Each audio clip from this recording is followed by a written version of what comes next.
뭐? 군인한테 3,000원을 더 내라고? 야! 중령이야! 잘 들어라! 너희들 나라 지키느라 춥고 배고프고 인정 못 받고 억울 안 해! 애들 밥이라도 배불리 먹여보자는 거 아니야? 야 매니저!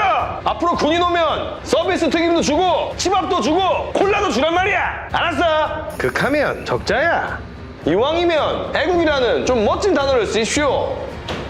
실패하면 적자, 성공하면 마케팅 아닙니까? 이게 기본 구성이야.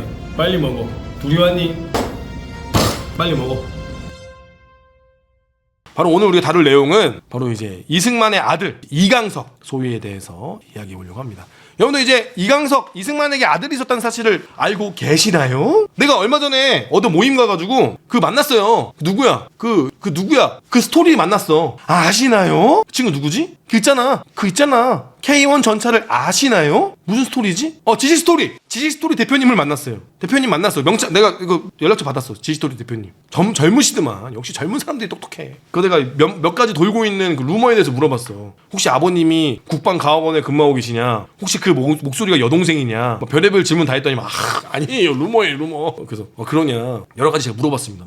그 국방과학연구원의 아버지가 비비를 빼돌려 준다는데 그것이 맞느냐 했더니 저희가 다 찾아보는 겁니다 하면서 아무튼 틀릴 수도 있지. 나도 틀려요. 자, 아무튼 여러분 이승만 대통령에게 아들이 있던 사실을 알고 계셨습니까? 대부분 모르는데 이제 이승만 대통령은 이제 프란체스카 여사죠. 이게 사람들이 좀 오해하고 있는 게 있어요. 저도 옛날 오해했었는데 이제 오스트리아가 아니라 오스트리아. 이게 오스트레일리아 사람인데 죄송합니다. 오스트리아 사람인데 사람들이 오스트레일리아랑 헷갈려가지고 프란체스카를 호주 댁으로 불렀던 시절이 있었습니다. 호주에서 온 사람. 근데 실제 그게 아니라 오스트리아에서 오신 겁니다. 오스트리아. 저도 옛날에 이거 몰랐어요. 틀렸어요. 저도. 그래서 잠깐만 어디였어요? 자, 원래 이승만 대통령이 프란체스카 여사와 결혼하기 전에 여러분들 전부인이 있었습니다. 알고 계셨습니까? 그래서 이승만 대통령이 원래 전부인하고 결혼해서 아들을 낳았거든요. 근데 그 아들이 7살의 병으로 세상을 떠나게 돼요. 그래서 이승만 대통령이 평생 자기보다 먼저 떠나간 아들을 그리워했다고 합니다. 그래서 그 세상을 먼저 떠난 아들의 이름이 원래 이제 이태산이었고 그 다음에 나중에는 이제 이봉수로 불렸다고 합니다. 자, 그런데 이 이승만 씨가 한국에 올 때 여러분들 원래 이 박승선 씨가 이제 본처거든요. 본처가 죽어서 결혼을 한 게 아니라 본처가 죽어서 이 프란체스카 여사와 온 게 아니라 이혼을 안 한 상태에서 미국으로 갑니다. 근데 이 박승선 씨는 그때 당시 이제 미국에 있는 이승만 이 박사와 연락을 하는 게 아니라 이승만 씨 자택에서 시아버지를 모시고 살고 있었어요. 근데 이승만 박사가 이제 한국으로 들어오잖아요? 근데 호적이 정리되지 않은 상태에서 이 프란체스카 여사를 데리고 온 거예요. 그래서 이제 법적으로 초대 영부인은 사실 이제 박승선 씨가 맞다. 근데 나중에 이제 이승만 대통령이 이제 호적을 정리하고 당시 이제 권력이 있으니까 이게 또 들키면 문제가 되니까 이거 좀 민심을 하기 위해서 빨리 호적을 정리했다는 이야기가 있습니다. 왜냐면 또 이게 조강지처를 버리고 당시 이제 외국 여자를 데리고 온다는 게 보통 일이 아니지 않습니까? 이때 당시 이 사상으로서 외국 여자를 데리고 와서 영부인을 만나는 건 정말 보통 일이 아니었어요. 정말 개혁적인 우리 이승만 박사입니다. 국민 여러분, 아무튼 정말 대단한 형님이죠. 국제 결혼을 한 겁니다. 근데 이제 프란체스카 여사도 돌싱이었어요. 돌싱이어가지고 어차피 서로 한 번씩 갔다 온 거면 누가 손해 보는 건 아니에요. 국제 결혼을 했습니다. 돌싱으로서. 근데 이제 당시 나이 차이가 이승만 박사는 1875년생 그리고 프란체스카 여사는 1900년생. 나이 차이가 29살입니다. 당시에 29살이면 큰아버지 뻘이죠. 첫째 딸 기준으로, 첫째 아이 기준으로 했을 때는 큰아버지 기준입니다. 지금의 25살과 차이가 안 나는 수준이죠. 엄청난 능력자입니다. 25살. 어마어마합니다. 심지어 90년대생과 80년대생과 90년대생이 아니라 1800년대생과 1900년대생입니다. 세기의 사랑. 1800년대 사람이 1900년대 사람을 만난 거야. 세기가 넘었어. 물론 우리도 그렇게 따지고 보면은 99년생이 2001년생을 만나면 세기가 넘어갈 수 있겠지만 아무튼 100년을 초월하는 거의 그런 엄청난 사랑이다. 근데 이제 이승만 대통령하고 프란체스카 사이에서는 이제 금술이 되게 좋았는데 이제 아이가 없었어요. 만약에 아이가 있었다면은 초대 이제 황태자가 아들이었으면 아들인지 딸지 모르겠지만 혼혈아가 될 수도 있는 거지. 대통령의 첫 양자가. 근데 이제 이승만 대통령이 이걸 엄청 중요시했답니다. 전주이씨 양녕대군 파. 나는 전주이씨 양녕대군 파다. 그래서 하와이에서도 난 프린스 리, 나는 왕족이다. 자, 양녕대군이 이제 누구냐? 이제 보시면은 리 대통령, 양녕대군 이게 다 기록이 있는 거예요. 과거에 이제 양녕대군 묘에 가 성묘하면서 조상님들한테 인사도 하고 제사도 잘 차리고 하면서 나가 양녕대군 손자다. 양녕대군의 내가 손이다. 16대 손이거든요. 이승만 대통령이. 양녕대군 16대 손이에요. 이거에 대해서 되게 자부심이 있고 되게 조상님들 잘 모시려고 했고 되게 그랬다고 합니다. 근데 양녕대군이 누구냐? 태종의 아들 그리고 세종대왕의 형입니다. 태정, 태세 이 사이에 껴있는 이 형입니다. 형. 세종의 형이 양녕대군. 태종의 아들 양녕대군입니다. 양념 아닙니다. 양녕처럼 양녕대군이다. 근데 이제 여기서 또 등장하는 것이 바로 이기붕과 박마리아인데 박마리아 씨는 대한민국 근현대사의 최초의 악녀. 대한민국 이승만 정권이 들어서고 우리가 광복 이후 최초의 악녀이자 정말 대단한 사람으로 알려져 있고 친일 인명사전에도 등재되어 있는 대한민국 빌런입니다. 초대 여자 빌런. 그런 뭘로 보고 약간 수어사이드 스쿼드? 그게 여자 빌런 중에 좀 캣우먼인가? 캣우먼이 여자 빌런 중에 초대인가? 뭐 그 정도죠. 대한민국 첫 여성 빌런이다 이분이. 대한민국의 빌런. 간단하게 설명을 해드리면 박마리아 씨는 여사로 하지 않겠습니다. 박마리아 씨는 어릴 때 가난하게 자라가지고 이 출세에 대한 집념이 대단했다고 해요. 그래서 어머니가 이제 교회 목사 가정부로 일했는데 그 영향으로 이제 기독교 지원을 받으면서 공부도 하고 또 공부를 지독하게 했대. 왜냐 가난을 벗어나려면 공부를 해야 되니까. 이때 당시 이제 이화여대 전신인 이화여자 전문대를 졸업을 하고 당시 이화여대 교장이자 선교사가 이제 박마리아의 이제 미국 유학 추천서를 써줍니다. 그래서 미국 유학을 가고 돌아온 다음에 바로 이제 친일 행위를 하죠. 조선 임전 보국단 이런 부인대를 만들어가지고 친일 단체를 만들어서 황국신민, 내선일체, 정신대 모집, 국방 헌납 등 그리고 뭐 그런 얘기도 했다 그래요. 어떤 연설에서 어차피 사람 목숨을 너무 두려워하지 마라. 어차피 한 번 죽는 목숨 우리 황국을 위해서 싸우면 좋지 않겠어요? 뭐 그런 얘기도 했다라는 그런 친일 인명사전에도 등록되어 있는 아주 대한민국의 최초의 여성 빌런입니다. 아무튼 이제 중요한 건 여기서 박마리아 씨의 남편 이기붕 씨가 이 사람이 이제 이승만의 개인 비서가 되거든요. 근데 여기서 또 겹치는 게 뭐야? 이기붕, 이승만 둘 다 전주 이씨입니다. 전주 이씨예요. 이게 또 피가 끓는 거야. 같은 전주 이씨. 옛날 사람들 그거 따졌잖아. 너 어디 이씨요? 전주 이씨입니다. 해가지고 피가 끓는 거야. 그래가지고 이제 옆에 있는 이제 오른쪽에 있는 게 이기붕 씨인데 남성분이 이기붕 씨가 개인 비서가 되고 경무대 비서실장, 서울특별시장까지 하는 등 아주 엄청나게 이제 출세를 합니다. 자 거기다가 또 뭐가 있냐면은 아까 누가 했죠? 박마리아 씨가 미국에 갔다 왔다고 했죠. 미국에서 유학 갔다 왔잖아요. 이 프란체스카 여사가 왔는데 한국어를 할 줄 모르는 거야. 한국어를 할 줄 몰라. 근데 이기붕 씨 와이프가 한국어를 할 줄 아는 거야. 박마리아 씨가 한국어를 하면서 막 어이구 프란체스카 여사님 하면서 싹싹하게 모시고 막 엄청나게 챙겨주고 막 하니까 이 프란체스카 여자가 봤을 때는 너무 고마운 사람인 거야. 당시에 영어를 잘하거나 당시 영어에 능통한 통역사가 있는 시절도 아니고 그러다 보니까 이제 박마리아가 통역해주는 거 듣고 같이 활동하고 또 박마리아가 또 권력력이 보통이야? 권력력이 많으니까 또 다 따라다니고 막 모르지 지금 형님 동생 했을지 그건 모르겠지만 이렇게 하면서 이기붕 박마리아 부부에게 더 많은 시선이 가는 겁니다. 시선이 가는 거야. 근데 또 재밌는 게 여기 보시면은 이때 이승만 대통령은 지금의 대통령과 차원이 다릅니다. 보시면 대통령 각하 탄신일 경축 행사. 대통령 생일이라고 행사를 합니다. 이 정도야. 그때 당시에 이 대통령은 국민의 투표로 뽑힌 대통령 국가의 대표가 되는 그런 게 아니라 왕이야 왕. 조선시대 그때 이제 일제 침략에 대한제국하고 이제 망하고 이승만이란 대통령이 아니라 저 사람은 그냥 왕인 거야 왕. 그 사람들 그때 당시 사람들의 생각에는 우리가 뽑아서 뭐한 그런 게 아니라 이승만 대통령이 이제 왕 같은 거지. 대통령 생일날 저렇게 국가적인 행사를 하는 겁니다. 대한 뉴스에 나오고 대통령 각하 단신일 경축 행사가 이어지겠습니다 하면서 이렇게 행사가 진행이 되고요. 그러니까 지금의 대통령과 차원이 다르다. 거의 왕 같은 거죠 왕. 지금의 이제 공정과 상식이라는 게 있지 않습니까? 물론 지금도 그 공정과 상식이 가끔씩 안 먹힐 때가 있지만 자 아무튼 이때 대통령이 같은 이씨 왕조 전주 이씨의 후세인 이기붕 씨를 본인의 이 탄신일 때 이제 양자로 공표합니다. 강석이는 우리의 양자로 받아들입니다 하면서 이제 공표를 해요. 그러니까 말 그대로 국가에 그냥 조용히 양자를 드린 것도 아니고 이제부터 우리 강석이는 여기 이제 양자요 제2인자요 이제 나 거의 세자요 세자 그때 공표하는 거나 마찬가지지. 근데 더 재밌는 거는 이기붕 씨가 웃긴 게 아들이 둘이 있거든요. 이기붕이가. 그러면 양자를 보낼 때는 보통 본인의 집안 장남을 보내진 않아. 원래 둘째를 보내야 되거든. 근데 이제 이승만 대통령이 둘째는 필요 없어. 강석이 줘 해가지고 이제 이강석을 이제 자기의 장남을 자신의 집의 장손을 이제 이승만 대통령이 갖다 바칩니다. 그래가지고 이 사람들이 야 얼마나 출세하려고 하면은 야 권력 폼 미쳤다 하면서 얼마나 출세하려면 저렇게 큰아들 장손을 양아들로 갖다 바치냐고 그렇게 해서 주변에서 욕을 많이 했다고 합니다. 야 진짜 대단하다. 이기붕 박마리아 정말 미쳤다 쟤네들.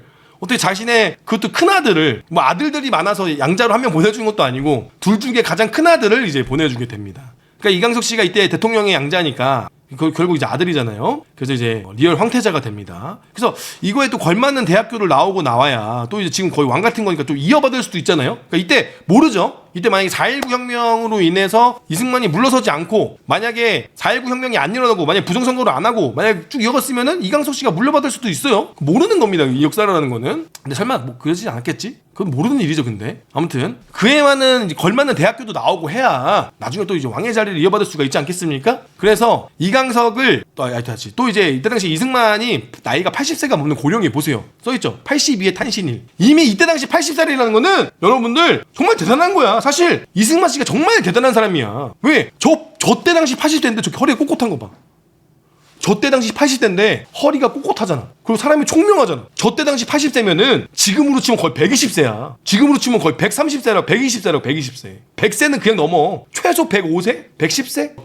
그 정도 나이가 되는 80세란 말이에요. 82세? 어마어마한 거죠. 당시에 막 환갑만 넘어도 환갑잔치하고 뭐 칠순잔치 고이연하고 막 장치 막 동네 잔치하고 그 정도 80세가 넘는다는 건 그저께 허리 꼿꼿하다는 것은 진정한 동안이다. 그리고 28살에 사랑을 극복하는 그 엄청난 그 에너지 정말 대단한 거죠. 자기 관리가 어마어마한 인자강. 그래 인자강일 수도 있어. 그래서 이제 80이 저때 당시 80은 고령이죠. 지금은 고령이 아닐 수가 있지만 저때 당시 80이면 고령이 맞습니다, 여러분.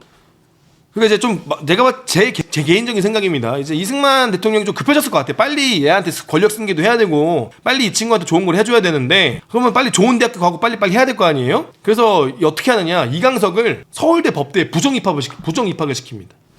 서울대 법대에다가 부정 입학을 시켜요. 근데 이때 당시에 이제 서울대에 있는 사람들이 이거 있을 수 없는 일이다 해가지고 서울대 법대를 입학을 했는데 서울대 학생들이 동맹 휴학을 합니다. 120명이 1200명, 120명, 1200명 법대 인원들뿐만 아니라 많은 인원들이 학교 안 나가고 휴학하겠다 막 등교 거부하고 난리가 나니까 이건 좀 너무 민심이 너무 흔들리니까 이건 좀 위험하다. 왜냐면 서울대 법대는 그 엘리트 아닙니까? 이런 엘리트 계층들이 이승만에 등져버리면 안 되잖아요. 이거 부정입학 난리가 났어요. 그래서 동맹역하고 난리가 나니까 안 되겠다 싶어가지고 어디로 갑니까? 만만한 육군사관학교로 갔다라고 합니다. 근데 이때 당시 이제 제가 확인해보니까 육사 16기로 입교를 했다고 하는데 내가 볼 때 입교를 한 건지 모르겠어요. 왜냐면 입교하는 나이가 안 맞아요. 일단은 입교하면 1학년생부터 들어가야 되는데 내가 볼 때 육군사관학교를 나온 것 같지는 않고 육군사관학교를 들어간 것 같지는 않고 그냥 장교가 됩니다. 장교가 돼요. 육사 16기로 입교했다는 얘기가 있는데 근데 뭐 여러 가지가 있죠. 육사를 나오면 좋은데 육사를 가면 어떻게 해야 돼요? 4년 동안 생도생활을 해야 되잖아요. 생도생활.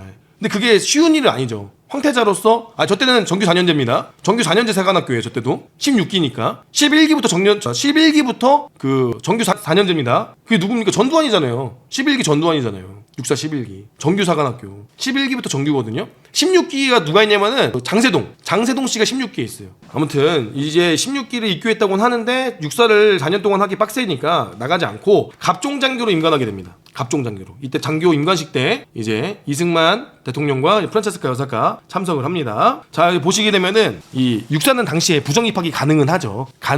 근데 이제 육사에서 4년이라는 시간을 쓰기 좀 아깝잖아. 이강석이가 4년 동안 하겠어? 너 황태자인데 4년 동안 생도생활 하겠냐? 머리 자르고 막 외출도 못 나오고 막 그 통제 받겠어? 아니잖아. 당장 소위로 임관하면 되는데 뭐하러 해. 갑종장교라 그때 당시에는 이제 고등학교 졸업하고 괜찮은 친구들 뽑아가 장교로 임관시켜줬는데 그래서 그럼 빨리 장교로 임관하면 소위 되면은 육사대보다 높을 거 아니야. 어차피 또 진급도 빨리 시켜주겠지. 응? 대통령 아들인데 대통령 아들이 이때는 거의 세자 황태자. 그래서 보시면 여러분들 이 갑종 장교 후보생으로 임관을 하거든요. 이때 임관식 때 임승만 내외도 참석을 하고요. 대통령 내외 참석하고. 그래서 언론도 황태자 임관식에 관심이 많았어요. 나중에 또 특집으로 다루긴 할 건데 박정희 대통령 아들 박지만 씨도 생도생활을 했죠. 나중에 임관도 했습니다. 방공으로 임관했는데 그분도 육사 생활할 때 영상이 되게 많이 나와요. 박지만 씨도 나오고 그 다음에 여기 우리 누구야? 이강석 씨도 영상이 되게 많이 나옵니다. 그러니까 언론이 자꾸 보는 거지. 왜? 황태자니까 황태자. 대한민국 이제 2인자나 마찬가지니까. 세컨이니까. 대통령 아들이니까. 근데 여러분 뭐 차이점 못 느끼시겠습니까? 차이점. 그러면 차이점 뭐게요? 봐봐. 다른 사람들은 다 가난해서 장교 인간 반지가 없잖아. 우리 이제 황태자는 나 장교니까 장교 반지 껴야지. 다른 사람들은 가난해가지고 장교 반지 맞힐 돈도 없는데 우리 이제 이강석 소위는 장교인데 반지 맞춰야지. 강석아 장교 반지를 껴라. 하면서 선물 줄 수도 있고. 이때 당시 이제 육사 반지랑 이제 개념으로가 아니라 장교 반지의 개념으로 봐야 될 것 같아요. 반지도 보면 빨간색이거든요. 색깔이 빨간색이에요. 자세히 보면. 그러니까 장교 반지. 그리고 이때 당시에는 표현이 어떻게 되냐면은 육군 사관 후보생이라는 표현도 썼고요. 그다음에 갑종 장교 후보생이라는 표현도 썼어요. 아무튼 근데 이거 또 재밌는 게 뭐냐면 여기가 뭔지 아십니까? 여러분들? 이게 이제 보병학교 졸업식입니다. 그 옛날에는 보병학교가 그 약간 학교처럼 교육기관처럼 그런 역할도 했었어요. 그래서 옛날 분들 보면은 영어반 졸업, 네, 보병학교 졸업, 그것도 보병학교 졸업으로 돼 있거든요. 지금은 이제 보병학교가 하나의 거쳐가는 과정이지만 여기는 보병학교 졸업식 및 장교 임관식인 거죠. 이게 좀 정립이 잘 안 된 것 같기도 하고요. 명칭이 계속 바뀌어요. 중간에는 육군사관 후보생, 이강석 소위 육군 사관생도들이 간부 후보생들이 이렇게 용어가 되게 겹쳐요. 들어보면은. 아무튼 그렇게 해서 이제 1958년 이강석 소위는 소위를 임관합니다. 첫 번째로 간 보직이 어딜까요? 여러분들. 이강석 소위는 처음에 뭐라고 했냐? 방송에서 뭐라고 하냐? 기갑장교로서 전차를 보는 장교가 될 거다라고 이제 방송에서 나오거든요. 그렇게 포부를 밝혀. 나는 전차를 보는 기갑장교가 될 것이다. 라고 했는데 첫 보직이 어디야? 여러분 바로 어디야? 바로 서울 용산에 당시에 육군본부가 용산에 있었거든요. 의장대 1소대장으로 갑니다. 의장대 1소대장. 이때 당시에도 이제 보직을 난수로 돌렸는지 랜덤으로 했는지는 모르겠으나 아무튼 용산 육군본부 의장대 소대장으로 갑니다. 이거 몰라요. 이거 랜덤이었는데 글로 간 건지 대통령 아들이어서 간 건지 모르겠지만 아무튼 서울 용산구로 갑니다. 서울 용산구에 있는 육군본부에 의장대 1소대장으로 가는데 임관하고 약 6개월 만에 이강석 소위는 어디로 갈까요? 바로 이강석 소위는 바로 6개월 만에 미국 유탁교육을 갑니다. 이걸 보세요. 소위 한 명이 지금 미국으로 유탁교육 간다고 나오면 안 돼요. 좀 이따 본인 혼자서 전용기를 타고 소위인데 거의 하는 행동은 거의 장군입니다. 보시면 아시겠습니다. 지금 이강석 소위가 해외로 간다고 소위야. 소위 한 명이 위탁교육 간다고 지금 나와서 격려하고자 하는 거야. 그래 수고들 해라. 그래 이강석 소위 갔다 오겠다. 혼자 비행기 타면서 그래 갔다 올게요. 장군도 나와서 맞이하고 여기 이제 박마리아 씨 나오고 장군들 나와가지고 이제 주한미군 주둔하고 있는 투스타가 나와가지고 이제 이강석 소위를 배웅해 주는 겁니다. 이강석 소위 잘 갔다 와. 하면서 잘 가 아들 하면서 이제 갈게요. 뉴스에 나오고 도미 유학 간다. 나 갈게. 하면서 전용기 타면서 우리 소위 한 명이 이거 한마디로 이게 거의 약간 그 태국이나 그런 나라 보면은 왕조국가가 살아있지 않습니까? 그런 느낌이에요. 이때 당시에 민주주의가 완벽하게 되는 게 아니기 때문에 그냥 이때는 왕이 있는 아들이라니까 세자야 세자. 이렇게 해서 미국으로 떠나버립니다. 그 다음에 또 이제 귀국할 때 보겠습니다. 소리 났어요? 귀국할 때 리강석 소위 귀국. 이렇게 또 미군 주한미군 또 인사하고 군사교육을 마친 이 대통령과 가이영식 강석 소위가 5월 19일 여의도 잠깐만 여기 위탁교육 중에는 부대 소속이 육사로 돼 있네? 학교에서 군사교육을 마친 그쵸? 위탁교육 중에는 소속이 육사구나. 네 소속이 육군사관학교로 돼 있네. 육사 맞잖아요. 이건 방금 알았어요 제가 보다가. 그래서 나 홀로 이제 위탁교육 갔다 옵니다. 미국 포드베닌 보병학교에서 군사교육을 마친 이 대통령과 가이영식 강석 소위가 5월 19일 여의도 공항에서 프란체스카 여사와 또 인사하고 또 친엄마 우리 뒤엔 동생이네요. 친지들이 또 사진 찍고 왔으니까 이제 이 정도였다. 소위가 이 정도였습니다. 그리고 또 이제 여러분들 재밌는 게 또 있어서 제가 보여드립니다. 또 우리 이강석 소위가 뭘 보여주느냐? 지난번 미국 특수전에서 배워온 공수를 내가 너희들에게 보여주겠다. 이수하고 귀국한 이 대통령과 가이영식 강석 소위가 7월 16일 한강 백사장 상공에서 낙하산 투하 시범을 실시했습니다. 이강석 소위가 이렇게 낙하하면서 이날 이 소위는 강화합니다.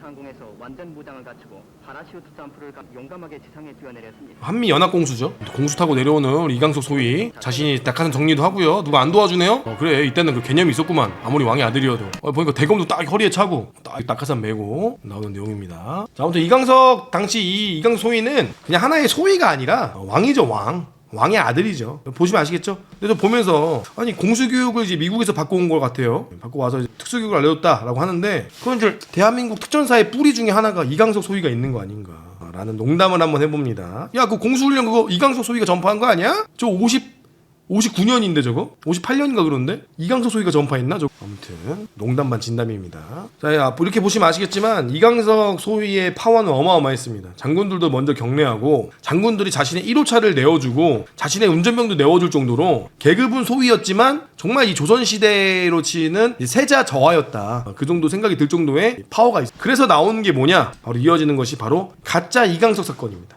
가짜 이강석 사건. 이게 뭐냐면은 1957년 8월 30일에 경주에서 자신이 이강석이라고 자칭하면서 경주 파출소에 들어가서 아버지의 비밀 명령으로 지금 풍수의 피해 상황과 공무원의 기강을 알아보러 왔다! 거기 가니까 깜짝 놀래가지고 이 경찰서장이 이 경주 경찰서장이 뛰어나가지고 아이고 오셨습니까 하면서 급진이 모시고 경주 시장까지 와가지고 아이고 귀하신 분께서 와주시다니 와 너무 감사합니다 해가지고 밥 얻어먹고 술도 얻어먹고 딱 이제 경주 시장에 차 끌고 와가지고 경주 시내를 구경시켜드리겠습니다 하면서 딱 경주 시내 보면서 그 수재민한테 쌀도 좀 주고 해야 되니까 돈 좀 줘보십시오. 그러니까 돈도 주고 돈 챙겨가지고 다음날 영천으로 넘어가요. 경북 영천으로 넘어가가지고 거기서 또 경찰서장이 나와가지고 또 오셨습니까? 또 극진이 모시고 또 안동으로 넘어가. 그 다음에 또 다시 대구로 옵니다. 근데 그때 당시 이제 경북 도지사가 있었는데 경북 도지사가 딱 보니까 뭔가 어설픈 거야. 저 새끼 뭔가 아닌 것 같은데? 저 새끼 뭔가 사짜 느낌이 나는데? 그래가지고 이제 자기 아들을 이제 부릅니다. 자기 아들이 서울대 다녔거든. 그래서 이강석 갖고 서울대 등교 거부하고 막 서울대생들 난리 나기 전에 이강석이 서울대 나오기 전에 같이 서울대 다녔단 말이야. 그래가지고 야 혹시 저 사람이 이강석이 맞냐? 그랬더니 저 강석이 아닌데요? 그랬더니 바로 이 쌍놈 새끼 너 이 가짜구나 해가지고 딱 잡히게 됩니다. 그것이 이제 가짜 이강석 이제 강성병이라고 바로 걸리게 됩니다. 그러니까 이게 또 문제가 뭐였냐면은 이 사건이 어떤 또 이 민심으로 적용이 됐냐면 얼마나 이강석이 지랄 맞고 얼마나 이강석이 권력이 있으면 이 관리라는 놈들이 벌벌 길 정도가 되냐. 무슨 왕조 시대도 아니고 이게 좀 문제가 있잖아요. 그래서 사실은 이걸 조용히 넘어가려고 그랬어요. 조용히 넘어가려고 했는데 언론에서 대서특필하는 바람에 세상에 알려지게 됩니다. 이때 당시가 보면은 의외로 살짝 민주주의가 살아있어. 언론을 못 막잖아. 부정입학도 언론을 통제하지 못해 언론이 빵 터뜨리고 이것도 막을 수가 있었는데 군사정권이 막았을 거 아니야. 본인은 안 돼. 나 보통 사람이에요. 막았을 거 아니야 그때 당시에는 어떻게든. 근데 이때는 언론이 빵 터뜨려가지고 이게 대서특필 돼가지고 세상에 알려지게 됐답니다. 이때 그래서 강성병이라는 이 사람의 재판을 보려고 사람들이 엄청나게 몰려왔대요. 왜냐? 얼마나 이강석이랑 닮았는가 라는 것과 그다음에 궁금해가지고 얼마나 까불고 다녔나 얼마나 이강석이 나쁜 놈인가 그게 궁금해가지고 사람들이 이제 모였다고 합니다. 당시 최후 변론입니다. 최후 변론이 돈만 있으면 언제라도 대학에 입학할 수 있는 것이 오늘의 세태 아닌가. 지금도 똑같은데. 권력이 힘이 위대하는 것을 느꼈다. 내가 시국적 악질범이라면 나에게 아첨한 서장 군수놈들은 시국적 간신배다. 언젠가 서울에서 이강석이 헌병에 뺨을 치고 아무 일 없다는 것을 보고 흉내내본 것이다. 할리우드였다면 60만 달러 연기상을 받았을 텐데 나는 연기상 대신 벌을 받을 것이라고 죄인이 이제 변명을 한 건데 이건 변명이죠. 지가 사기 쳐놓고 그죠? 아무튼 근데 중요한 건 이때 징역 10개월 받았어요. 징역 10개월. 근데 또 이거 보면은 이렇게 큰일을 저질렀는데 국가의 거의 당시에 세자라고 불리는 그 황태자를 따라했는데 사기를 쳤는데 징역 10개월? 그 정도면 좀 적게 받은 거 아닌가? 이때 당시에도 참 이게 뭔가 적용이 된 것 같아요. 이때 당시 검찰도 좀 그걸 10개월밖에 안 때리는 건 이게 권력이 휘둘리지 않았다는 건가? 아무튼 4.19 혁명, 이제 부정선거로 인해서 4.19 혁명이 터지게 되면서 어떻게 됩니까? 국민들이 다 어디로 몰려가냐면은 다 이기붕 새끼, 이기붕 박마리아 이 새끼가 원흉이다. 이 새끼들이 원흉이다. 왜? 이강석 이 서울대 부정입학한 것도 있고, 그 다음에 저런 여론도 안 좋았고, 그 다음에 이제 이승만보다 저 간신배 새끼, 저 이기붕 새끼가 나쁜 새끼 돼가지고 여기 이기붕 개인 집이 사태 거기에 몰려갑니다 사람들이. 때로 몰려가요. 때로 몰려가서 막 때려 부시고 막 나와라 차 때려 부시고 막 그래가지고 그때 당시 이제 이기붕 가족이 뒷문으로 도망갔다고 합니다. 뒷문으로 도망가가지고 막 자기 도와달라고 주변에 군인들 장군들 전화를 한 거야. 평소에 박마리아가 막 먹이고 막 채용겨줬던 장군들 전화해서 우리 좀 도와주세요 살려주세요. 근데 아무도 안 도와줬다는 거야. 아무도 도와주지 않았다는 거야. 그냥 군인들이 방어해 줄 거 아니야. 근데 이제 다 안 거지. 끝났다라는 거를. 왜냐면 이제 그때 이승만 대통령이 이제 하야를 선언하자마자 바로 어떻게 하니까 이승만 박사로 바뀌어요. 이승만 박사는 이제 끝났다. 이제 하와이로 망명하지 않습니까? 아무튼 이때 이제 이강석이가 이제 더러운 거 보지 말고 다 같이 죽읍시다 해가지고 자신의 권총으로 자신의 가족을 다 이렇게 총으로 쏘고 본인도 스스로 생을 마감합니다. 근데 내가 이거 왜 했냐면은 야인시대의 제목인데 강스가 제목이 이게 뭐야? 제목이 이게 뭐야? 야인시대인데 이강석이 자신의 가족들을 쏘는 내용입니다. 근데 이제 야인시대 제목 봐봐. 강스가 이 제목이 좀 웃기더라고. 그래서 캡처해봤습니다. 아무튼 이렇게 이강석 소위의 인생은 파란만장한 권력과 그런 의전을 받고 젊은 나이에 스스로 생을 마감하게 됩니다. 자, 이 오른쪽에 있는 이분이 이제 이강욱이에요. 이기붕의 둘째 아들인데 이강욱은 연세대를 다녔다 그래요. 이 친구는 공부를 잘했나봐요. 근데 3.15 부정선거가 있기 전에 그랬대. 이강욱이는 우리 아버지가 당선되면 나라가 망하고 낙선되면 집안이 망한다고 우리 이강욱 씨도